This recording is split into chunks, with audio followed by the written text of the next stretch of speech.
Hey guys, कैसे आप सब लोग। जैसे कि आप जानते हैं कि हमने कंप्यूटर एप्लीकेशन की भी सीरीज स्टार्ट की है, तो उसकी हमने 2 वीडियोस डाल दी हैं, तो उसे भी ज़रूर देख लें।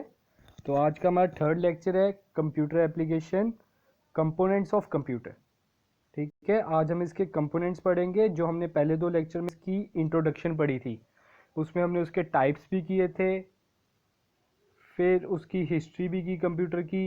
उनमें से क्वेश्चंस आने के बड़े ज़्यादा चांसेस होते हैं। अगर किसी ने अभी तक नहीं देखी तो ज़रूर देख लें उसे। ठीक है, तो आज हम बढ़ते हैं कंपोनेंट्स की ओर।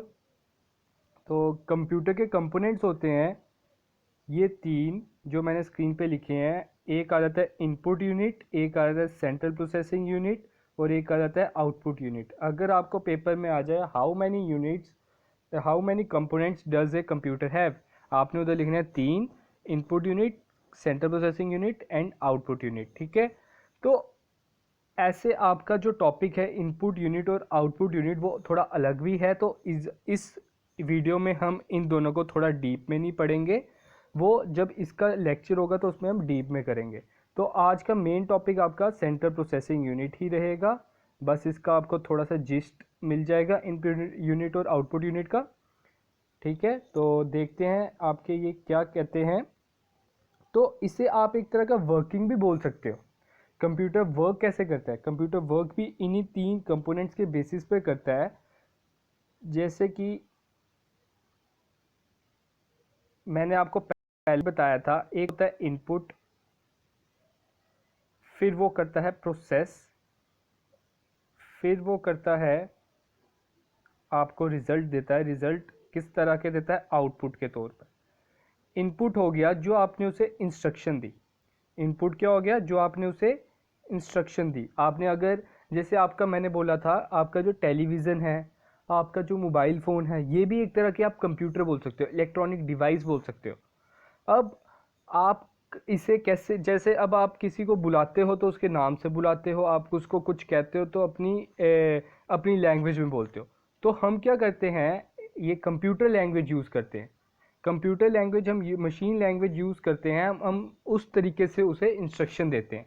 अब जैसे आपने टीवी को ही इंस्ट्रक्शन देनी है, तो आप क्या करते हो, रिमोट का बटन प्रेस करते हो और उस इंस्ट्रक्शन मिल जाती है कि वॉल्यूम बढ़ानी है, कि आगे बढ़ना है, कि और किसी प्रोसेस को करना है उसने।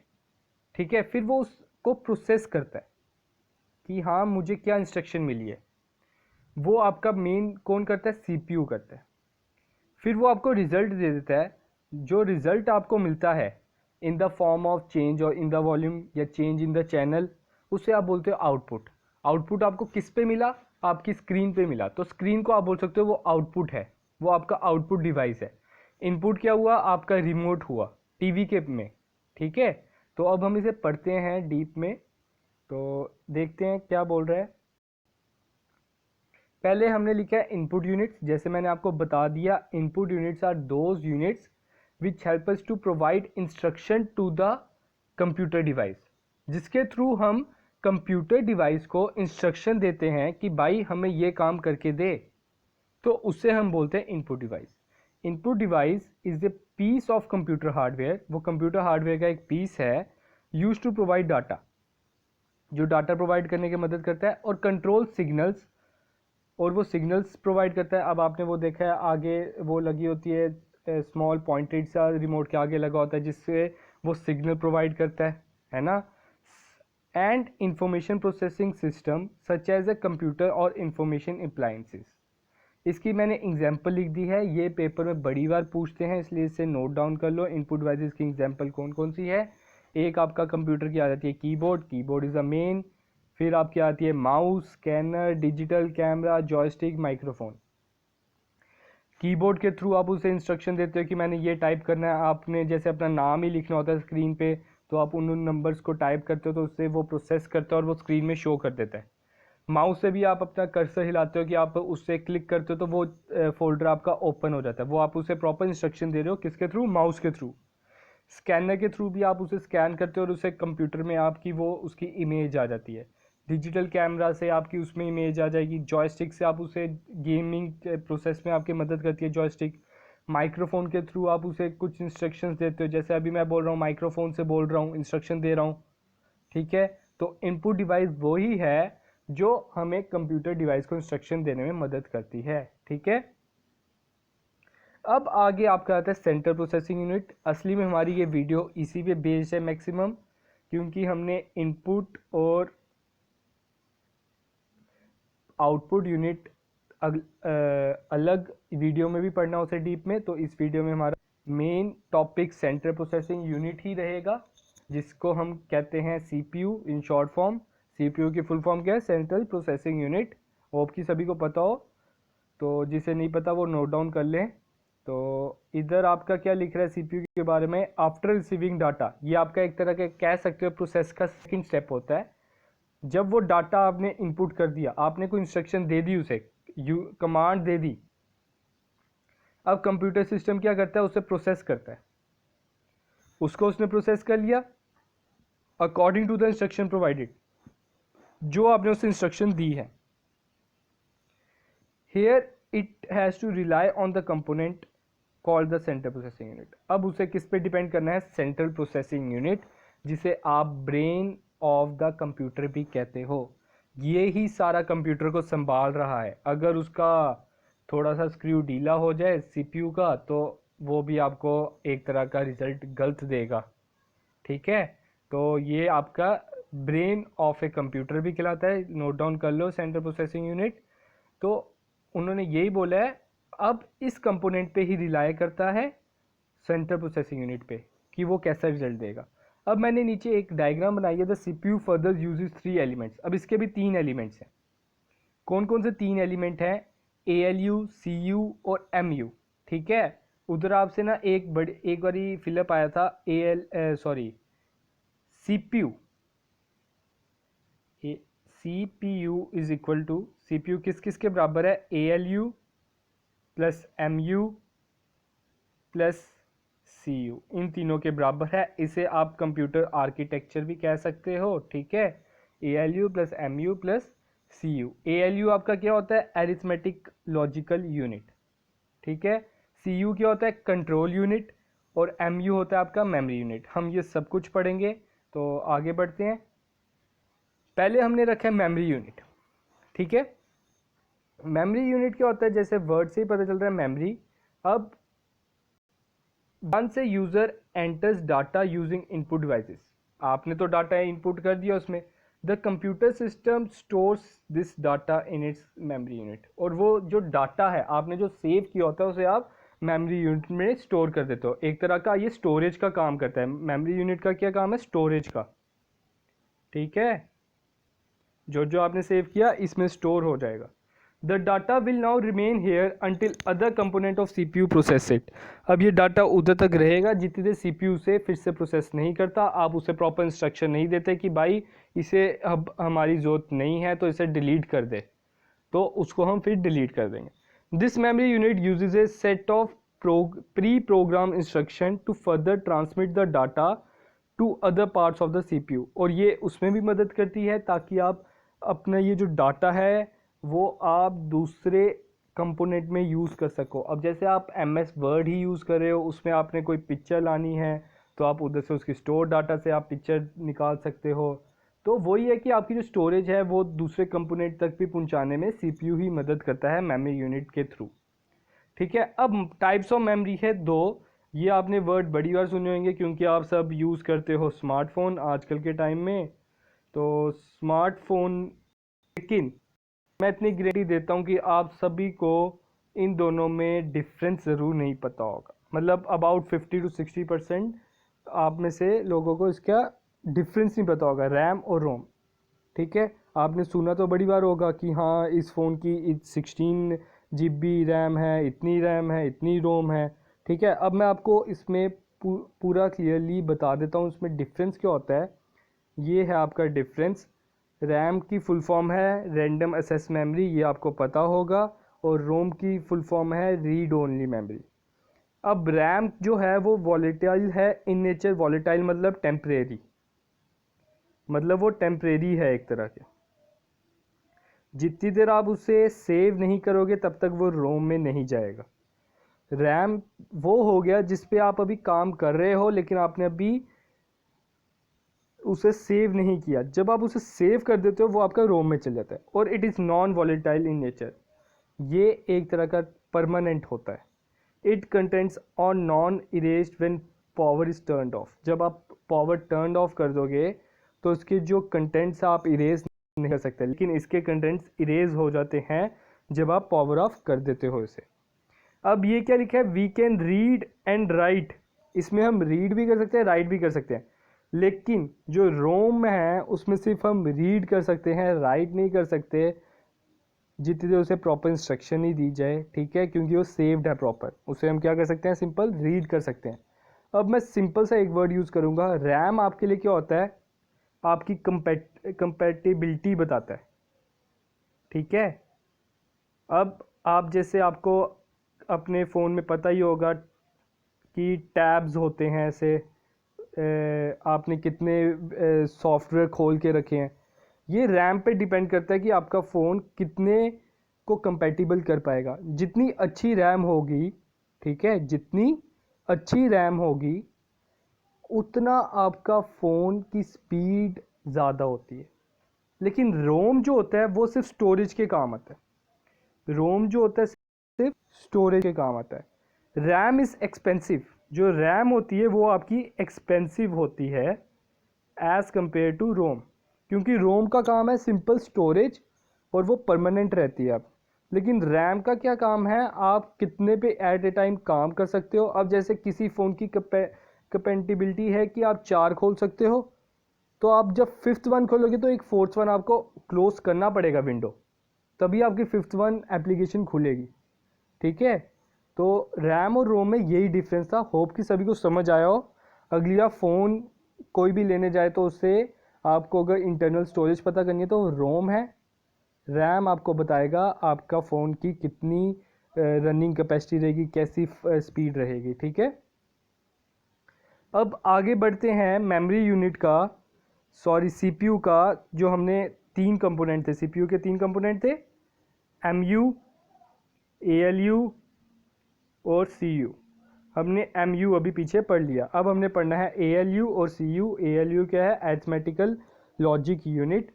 अब अरिथमेटिकल लॉजिक यूनिट का क्या काम है, सिंपल उसका काम है एडिशन, सब्ट्रैक्शन, डिवीजन और मल्टीप्लिकेशन। उसका मैथ्स वाला काम है, उसने सारा मैथ का कंपोनेंट संभालना है। अरिथमेटिक लॉजिकल यूनिट का क्या काम है, अरिथमेटिक ऑपरेशन संभालना। वो सिर्फ मैथमेटिकल कैलकुलेशंस करता है। Further it can even perform logical function like comparison of data. उसका मतलब सारा लॉजिकल डाटा और अरिथमेटिक पे डिपेंड होता है। अगर उसने कोई कंपैरिजन करना है, कोई ग्राफ्स में कंपोजिशन है, कोई डाटा को इंटरप्रिटेट करना है, कोई उसने मैथमेटिकल कैलकुलेशन करनी है, वो किस में करेंगे, वो किसके थ्रू होती है, अरिथमेटिकल लॉजिकल यूनिट, ठीक है। उसके बाद आपका आता है कंट्रोल यूनिट। जैसे नाम ही बता रहा है, सभी के नाम से ही पता चल जाता है। कंट्रोल यूनिट हो गया, उसने बाकी सारा संभालना है। उसे जो इंस्ट्रक्शन मिल रही है कंट्रोल यूनिट में, जो उसे इंस्ट्रक्शन मिल रही है इनपुट से, उसने उसको आउटपुट में कन्वर्ट कंट्रोल यूनिट ने करना है। कौन कन्वर्ट करता है, कंट्रोल यूनिट में। अब जैसे इसका नाम ही दे दिया, this unit is the backbone of computer. ये नोट डाउन कर लो, ये IBPS के 2012 में आ चुका हुआ है, उसके क्लर्क के पेपर में, which is known as the backbone of computer. CU control unit is known as the backbone of computer. It is responsible for coordinating task. वो टास्क कोऑर्डिनेट करने के मदद करता है between all components of computer system. हमने जो components पढ़े, input unit, CPU and output unit, उन तीनों का कोऑर्डिनेशन लाने में मदद करता है control unit. The control units collects data from input unit. वो इनपुट यूनिट से डाटा कलेक्ट करता है और send it to processing unit, और वो क्या कर देता है, प्रोसेसिंग यूनिट में सेंड कर देता है। Finally it transmit process data on the output unit for users. अब वो आउटपुट, जो भी आपकी आउटपुट होगी, एज ए आपका प्रिंट आउट होगा, एज ए आपका स्क्रीन पे शो होने वाला होगा, तो वो उसे उस पे शो कर देगा आपको एज ए आउटपुट यूनिट। किसके हेल्प से, कंट्रोल यूनिट के हेल्प से। और आपका CPU के कंपोनेंट्स इधर ही ख़त्म होते हैं। होप कि आपको समझ आया हो। तो अब हम इसका जो हमारा एक तरह का लेक्चर है कंपोनेंट्स। तो कंपोनेंट्स का हम थर्ड वन कर रहे हैं। थर्ड वन क्या है? Output unit. हमने इनपुट पढ़ लिया, सीपीयू पढ़ लिया, अब क्या पढ़ना है? Output unit. The third and final component of computer system is the output unit. After processing of data, जब आप डाटा ने प्रोसेस कर लिया, अब जो आपको रिजल्ट मिलेगा, इसके आगे आप लिख लो रिजल्ट, एंड रिजल्ट। जो आपको रिजल्ट मिलता है, आप जो मार्कशीट मिलती है, वो एक तरह का आपका आउटपुट है। इनपुट होगी आपकी मेहनत, प्रोसेसिंग होगी जो आपके दिमाग ने उसे समझा, और रिजल्ट हो गया आपका आउटपुट। ठीक है। After processing of data it is converted into A format which humans can understand. अब वो किस में कन्वर्ट कर देता है? जिससे हम इंसान समझ पाएँ, क्योंकि हम मशीन लैंग्वेज नहीं समझ सकते। After conversion the output units display this data to user. अब वो यूज़र को डाटा डिस्प्ले कर देता है। एग्जाम्पल्स इसमें लिख लो, monitor, screen, printer, speakers etcetera. This output unit basically reproduce the data formatted by the computer for users benefit. अब वो यूजर्स के बेनिफिट के लिए रिप्रोड्यूस भी करता है डाटा, आउटपुट यूनिट। ठीक है। आपने प्रिंट आउट निकाला, प्रिंटर आ गया ना इधर, वो आपको आउटपुट दे रहा है। स्क्रीन आपकी आउटपुट है, मॉनिटर आपका आउटपुट है, स्पीकर से आपको आवाज़ सुनाई दे रही है, वो आपका आउटपुट है। आपने उसे इंस्ट्रक्शन दी है कि मैंने ये वीडियो देखनी है, तो स्पीकर से आपको वो सुनाई दे रहा है, वो आपका क्या है? आउटपुट है। होप कि आपको आउटपुट की भी समझ आ गई हो। हम अभी अगली वीडियो में इनपुट और आउटपुट के बारे में डीप में पढ़ेंगे। ठीक है। तो आज के पहले हम इंपॉर्टेंट पॉइंट्स भी पढ़ लेते हैं। इंपॉर्टेंट पॉइंट्स नोट डाउन कर लो। ये मैं पिछले पेपरों से, जो पिछले पेपर्स में आए होते हैं, मैं उसी में से लिखता हूँ, वही पॉइंट्स मैं आगे आपको पढ़ाता हूँ। मदरबोर्ड। मदरबोर्ड आपने बड़ी बार सुना होगा।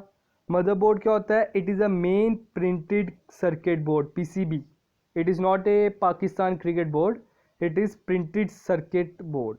ठीक है। पीसीबी ऐसे पाकिस्तान क्रिकेट बोर्ड को भी बोलते हैं, लेकिन ये आपका क्या है? Printed circuit board. Found in computer, जो कंप्यूटर में पाई जाती है। आपसे पूछ सकते हैं the main printed circuit board found in computer is, it is motherboard. Paper में आ चुका है ये, तभी मैं ये आपके सामने स्क्रीन पे आपको दिखा रहा हूँ। अब मदरबोर्ड और किस किस नाम से जाना जाता है? इसके बड़े ज़्यादा नाम है। Main board, logic board, system board, planar board. ये चार नाम याद कर लो, मदरबोर्ड के चार नाम हैं। ठीक है। The biggest piece of silicon house in the system. अब आपसे पूछ सकते हैं कि मदरबोर्ड में कौन सा मेटल पाया जाता है, उसमें कौन सा मेटल पाया जाता है? सिलिकॉन। और ये सबसे ज़्यादा सिलिकॉन इस मदरबोर्ड में ही होता है। इसे लिख लो, ये 3-4 बार आ चुका है, बस क्वेश्चन थोड़ा सा चेंज कर देते हैं, उसका आंसर सिलिकॉन ही होता है। ठीक है। नोट डाउन कर लो। The speed of processor is measured. अब जो आप प्रोसेसर आप यूज़ करते हो, इंटेल कोर, आपका HP, उसके जो प्रोसेसर हैं, तो उसमें जो आपकी जो स्पीड है, किस में मेजर की जाती है? वो मेजर आपकी की जाती है मेगा हर्ट्स में। नोट डाउन कर लो, ये भी आया हुआ है, तभी मैंने डाला है इधर। अब हमने पीछे पढ़ा था control unit is also known as, control unit आना चाहता था बैकबोन ऑफ कंप्यूटर, लेकिन इधर मैंने एक को नाम लिख दिया नर्व सेंटर। ठीक है। वो नर्व सेंटर के नाम से भी जाना जाता है। CPU is known as brain of computer, ये आपको पता ही होगा, बचपन से कराता है टीचर आपको। फर्स्ट माइक्रो प्रोसेसर कौन सा था? इंटेल 4004, इसे नोट डाउन कर लो। ठीक है। आपका जो फर्स्ट माइक्रो प्रोसेसर था वो कौन सा था? इंटेल 4004। तो आज का हमारा लेक्चर इधर ही ख़त्म होता है, लेकिन लेक्चर ख़त्म करने से पहले आपके लिए थोड़ा सा होमवर्क भी है, तो देख लीजिए क्या है। फिलिंग द ब्लैंक्स है simple. There are dash components in computer system, मैंने पढ़ा दिए पीछे। Mathematical and logical functions are carried out by the dash. ये कौन कैरिड आउट करता है? मैंने पीछे बता दिया कौन सा कंपोनेंट करता है, वो आपने लिख देना है इधर। Dash is the backbone of computer system, backbone of computer system recently अभी बताया मैंने। Bar code scanner are example of dash unit. ये इनपुट यूनिट है, सेंट्रल प्रोसेसिंग यूनिट है कि आउटपुट यूनिट है, ये आपने बताना है। मैं ये बता देता हूँ जिनको नहीं पता, बार कोड स्कैनर होता है, आप जब बड़े से शोरूम में जाते हो आजकल, उधर आपकी वो जो आप कभी कोई चीज़ खरीदते हो, तो वो उसका प्राइस सिंपल एक मशीन से उसका बार कोड जो पीछे होती हैं लाइंस इस तरह की कुछ, तो उसे वो सिंपल स्कैन करता है और उस पर उसका सारी प्राइस सारी इन्फो आ जाती है। तो उस मशीन को आप बोलते हैं बारकोड स्कैनर। अब वो आपने बताना है वो आपका इनपुट है कि आउटपुट है। Storage of data happen in the dash component. अब स्टोरेज ऑफ डाटा जो आपके 3 कंपोनेंट हमने पढ़े, 3 कंपोनेंट कौन कौन से हैं? Input unit, central processing unit और आउटपुट यूनिट। उन तीनों में से किस में आएगा स्टोरेज ऑफ डाटा? मैंने 3 ऑप्शन दे दिए हैं इसमें, ठीक है। तो होप कि आपको आज का लेक्चर अच्छा लगा हो। तो जिन्होंने अभी तक हमें सब्सक्राइब नहीं है सब्सक्राइब कर लें और हमें टेलीग्राम में भी ज्वाइन कर लें, क्योंकि बहुत जल्द मैं आपके लिए उसमें क्विज ऑर्गेनाइज करने वाला हूँ ऑन इंट्रोडक्शन ऑफ कंप्यूटर। ठीक है, आपका नेक्स्ट क्विज होगा इंट्रोडक्शन ऑफ कंप्यूटर, जो हमारी पिछली 2 वीडियो है उसी पे बेस्ड होगा। तो मैं उसकी डेट अभी बता नहीं सकता, तो बाद में बता दूंगा टाइम आने पे। तो thank you, have a good day.